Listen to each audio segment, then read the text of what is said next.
right in the middle of that? You shut up. So you know what happened? But there's before only the one start? half of the story. No. You know Now exactly our what listeners happened. don't know what just happened. Now he wants to say, you shut up on the show, right? Hey, y'all, welcome to CrossPolitic. It's a good Friday evening on the Fight Laugh Feast Network. Pastor Toby Chuck Knox, I'm the water boy. Good to be with you. These are my favorite days. Are you tired of buying sugary drinks and coffee from large woke corporations that hate you? I should be. Hey, I got some Then Gold River tea throw right here. A tea party. Amen. Somebody in the comments pointed out that Americans usually dump tea rather than drink It tea. depends on how our government's treating us. Gold River Trading Company right. is an American company that offers premium alternatives for Americans who enjoy a delicious cup of tea. I suppose you could buy it from other countries. I'm having too, some right couldn't now. you? Where's mine? You got coffee, but I'm having Start your some. day with Gold River's invigorating American breakfast blend. Cool down with a pitcher of crisp, refreshing iced tea, or unwind with chamomile herbal tea. Explore a variety of high-quality blends and enjoy a healthy, flavorful alternative from an American company that shares your values. Go to Gold River Co., that's goldriverco.com, and save 10% off all your orders using discount code CrossPolitic at the checkout. So Congress just passed Bill H.R. 8373. This is the House. Okay, yeah, House. Yeah. House, Congress, House. We have a bicameral. I know. Senate, it hadn't got to the Senate yet. Yeah. All right. And the act, so this is the summary of the act, is to protect a person's ability to access contraceptives and to engage in contraception, and to protect the health care provider's ability to provide contraceptives, contraception, and information related to contraception. Interesting. So that's what Congress, the House, just passed, okay? But what I wanted to kind of map out here for us, you remember when we had Jeff Schaefer on? Yes. I always remember when we have Jeff on. I know. Yeah, and, me too. And he kind of mapped out how the sexual revolutions happen in the courts. Right. He actually hit on what contraception has done to us. Right. Not just in the court system, but actually how it's messed up how we viewed marriage in the court system. One of those developments was the ratification of the idea that married couples have the right to sterile sex. So that was in 1965, the Griswold decision. Whoa. Have the right to sterile sex. Okay. There had been, and this may surprise your viewers, a long legal history where contraception was prohibited. So the Supreme Court at that time determined, although in the name of the sanctity of the marital home, that those sorts of prohibitions could not be extended into the decisions made by husband and wife. It wasn't but a few years later, in 1972, in the Eisenstadt case, that the Supreme Court said, what we said about the sanctity of the marital home doesn't really matter. There is no difference between sex between persons in a marital relationship and outside of it. So this right to access contraception, to make the decision whether to bear or beget a child, goes to individuals.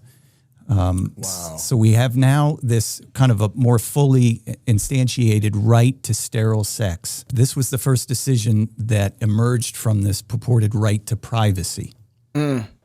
So There is obviously no such thing in the Constitution as a right to privacy. However, the court determined that because certain elements of the Bill of Rights speak in terms of what arguably could be characterized as privacy. No illegal search and seizures. Exactly. Okay. No forced housing of soldiers in your home. Right. This kind of thing. Okay. It's describing the Bill of Rights almost as a moon that's giving off of light, and the shadow that runs around the exterior of the moon's light is where we're finding these rights of privacy, which included in the 1965 Griswold case a right to marital immunity against the laws against contraception. I think my spirit animal is Jeff Schaefer. How come you get him? I just did. I just named and claimed it. I think this. I mean, wherever you got this clip, man. I mean, this is like a great show. We should. I want to watch something that. I know. If only there was a place. Like we should have Jeff Schaefer on our show. You know what? I will tell you that is one of the best shows we've done, and it's really because of Jeff. 100%. But you know, one of the things that he says there, and it really made me think about this, because of how we understand contraception, it has changed our concept and understanding of what sex is and what it's for. Yeah. Metaphysical breakdown of it. But it's behind that even though of what is a marriage. That's right. What is man and woman for? Mm-hmm. And what the court was saying that was so radical was that you can have marriage and you had a right to sterile sex. That's right. You had a right to unfruitful sex. Yeah.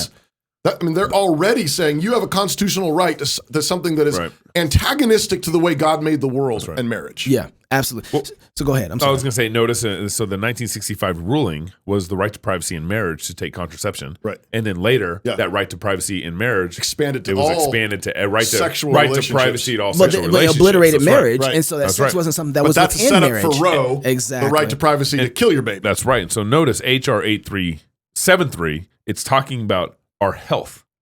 Right. But here's what's, when you get into contraception, we're arguing and we're believing that it's supposed to be healthy for us. Rod Story actually just did a show with his wife this week on contraception. Let's roll that clip. So birth control was something that was taught me in training. Although partway through, I came to realize personally that we couldn't use it because of abortifacient effects. Right. And that ultimately, by the time I was in residency, I decided I just can't even prescribe this for contraception because of the risk of aborting a child that's newly formed.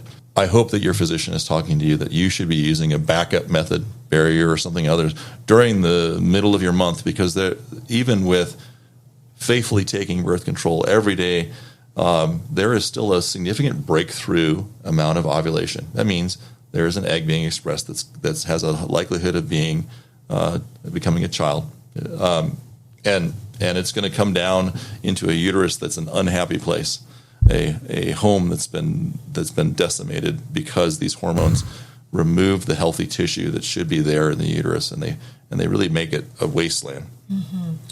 So you're killing the child in its own home. Hormonal birth control is an abortifacient, and it can cause a miscarriage of an unborn child. It really has a huge risk, a meaningful risk for women in their teen and early 20s, that taking a birth control pill quadruples the risk of depression. But we often look at, or I wish we would look at, women who have depression and say, oh, hey, I noticed you're on a birth control pill. Right. Mm-hmm. Guess what? The two are linked. Mm-hmm. Birth control causes blood clots. Every time we saw a young woman that came in with blood clots, it was always birth control, and it was not infrequent. Hormonal birth control is an abortifacient. It can cause a miscarriage of an unborn child. So, obviously, we don't care about blood clots. 4 times.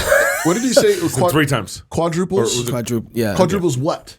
Depression? Depression. Okay, I missed that section. So you can tell with the virus, we don't care. When we decided to come out with this vaccine, we don't care about blood clots. Oh, right. Right? No, right. And we haven't been caring, which is why we don't care here. Right.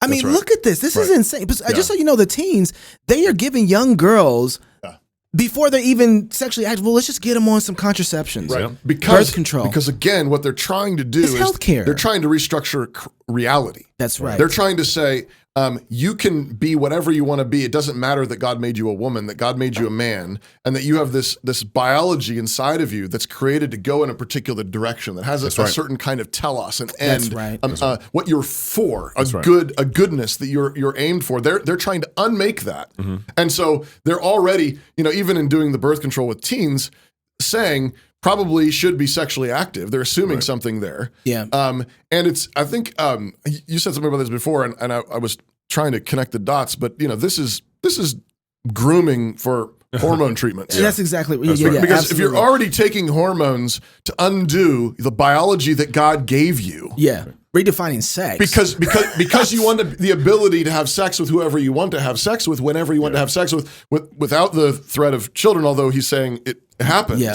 The next step, of course, is, well, what if I don't like my female biology at all? Right. Yeah. What if I want to take testosterone? Right. And I want to be a man? Yeah. Pastor Toby, there's 3 points to this conversation. One of them is the fact that contraception is redefining for us humanity in and of itself, right? What sex is, what it's for, how we look at what marriage is, what's marriage and as for. Jeff points out, sterile sex. Sterile sex, sex. morality. It's also horrible health care. Right. Yeah. Horrible health care. Right. You're destroying a woman's womb in the process. And never forget that Margaret Sanger is the inventor of the pill. She was. That's right. And so, she wasn't concerned about life and health. Particularly a certain group of people's lives. Yeah. The third part of this is that we need to remind the world as they're having this conversation. Notice that everybody wants to have this conversation on one side of of the aisle, which is everything before marriage, right? Yeah. But we need to remind everybody that any sex before marriage itself is actually a civil crime. It's a crime. Or outside of marriage. I'm sorry, thank you. Sex before marriage or outside of marriage. Did I say that? Okay. Both. Yeah, Both. Yeah, is a crime. Yeah. And that's what nobody's having the conversation on. Right. No, the church don't want to have this conversation. But that is, look, they're deciding that right now it is a crime not to give someone contraception. Right. And I'm saying, well, why are they fighting on that end of it? Because they're after a certain and Christians tell us, like you were saying. Yeah, and Christians can frequently get narrowed, like this tunnel vision of like, well, so is birth control moral or immoral? In this really, really narrow sense. It's like, no, back up. Yeah, exactly. Back up. That's right. Back up. Sex outside of marriage. Right. Sex outside of marriage. Let's talk about Any that. sex outside of marriage is not only a sin, but also a crime. That's right. But the civil magistrate is supposed to punish, is supposed to suppress. That's right. Because something so potent is happening in marriage. God has honored it. So And what's that potent thing? Well, you're bringing people into the world. Yeah. But we've completely gone That's right. blind on that. Well, and it's funny, if we will argue over whether or not we should allow for contraception, but we won't argue over whether or not we should have a bride tax. yeah. We just got canceled. That's right. You said bride tax. Vimeo's like, you're gone. Not so long ago, the American dream was alive and well. Employees who worked hard were rewarded, and employers looked for people who could do the job, not for people who have the right political views. Redballoon.work is a job site designed to get us back to what made American businesses successful: free speech, hard work, and having fun. If you're a free speech employer who wants to hire employees who focus on their work and not identity politics, then post a job on redballoon.work. If you're an employee who is being censored at work or is being forced to comply with the current zeitgeist, post your resume on redballoon.work and look for a new job. Redballoon.work, the job site where free speech is still alive. Redballoon.work. We have to understand that the SCOTUS-Dobbs decision that ended the federal government's say in abortion, it's creating all these fights. That's why Congress is actually trying to pass HR 8373. Yeah. They're trying to protect contraception. They're trying to protect all these backdoor ways to abortion. Because again, Clarence Thomas actually noted this in his opinion. That's that, right. that there was a whole judicial history here that's all connected. Well, right. I was going to say that if you look historically too, the way that abortion was made legal in almost every country is through contraception. Right. That was the camel's nose under the tent. So what they're doing is planting their flag hard over contraception, Margaret trying to bring Sanger, back abortion. And so there's this conversation from actually a show called Uncomfortable Conversations with Emmanuel Acho that had a number of athletes in it and Oh, that's right. she wasn't a we call pastor. We call it priestess. A priestess. Yeah. A priestess. A priestess. And so I think part of the play here is like we're being attacked and jammed from all sides. Yep. Bills, political conversations, and now talk show hosts about this. Let's roll the first clip. I just want to set the stage here with this first clip. So, Chelsea, so many Christians look to a passage of scripture which says you were knit in your mother's womb. And they stand on that and say abortion is wrong. Mm-hmm. How can a Christian or somebody who identifies and lives their life by biblical text simultaneously read that passage but still empathize with women that are hurting or that have hurt? I have so much empathy and understanding for followers of Jesus who would say, I believe that life begins at conception. Mm-hmm. And I believe that stopping an abortion is saving a life. Saving a life is a very valid cause. No. What? But that's not the only life that we're called to save. You're playing music? Wow. There's a lot of life. Oh. It's also taking one verse and making that one verse, Psalm 139, making that as black and white as the verses of the forgiveness and love of Jesus Christ. As we are in this room right now, black and white. Thousands and thousands of verses that are in the Bible. Oh. And we have a conviction is when we look at the Bible is we put the emphasis where God puts the emphasis. And he puts the emphasis on love. He puts the emphasis on forgiveness. He puts the emphasis on compassion. And so as a follower of Jesus, wouldn't I put the emphasis there? So she's a pastor or priestess. Priestess. And I just really empathize. Oh no. With love. We're not doing this. Forgiveness. Stop it. And the fact that she'll probably face God's wrath someday. Pregnant pause. Pregnant people? Pregnant pause. Home. It's where you build your legacy. where traditions are started, seeds are planted, meals are shared, and stories are told. We are Chris and Natalie Carpenter, owners of Story Real Estate, and our team of top agents helps people find homes in Moscow, Idaho, and around the country. Have you thought about a move? Contact us to get connected with a top agent who shares your values and puts your family first. Or reach out to us about our Moscow relocation guide. Wherever you're looking to go, we can help you find home. Call us at Story Real Estate or visit us at storyrealestate.com and start building your legacy. The season of Augustine and the season of Cassiodorus were very different moments in a crucial transformation that occurred in the history of the Western liberal arts. All right, so just stay like this. How am I doing here? So, yeah, you don't like this, huh?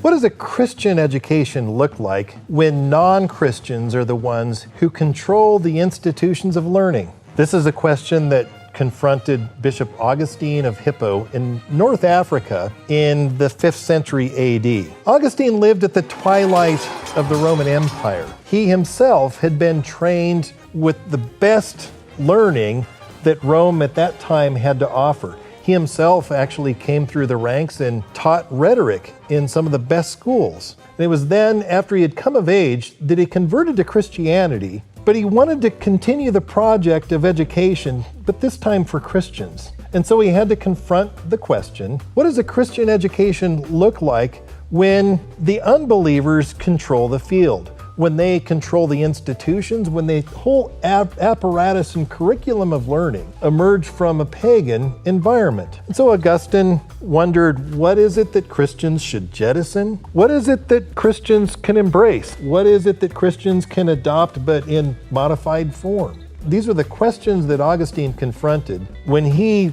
sought to educate Christians in an environment when unbelievers dominated the field. A century later, we see a man in the south of Italy named Cassiodorus who faced a very different educational landscape. He had to ask, what did a Christian education look like in an environment where unbelievers had abandoned the project of education altogether? The infrastructure of learning had entirely eroded. If education was to proceed at all, it had to proceed on the foundation of Christianity. The Christians had to be the ones preserving education.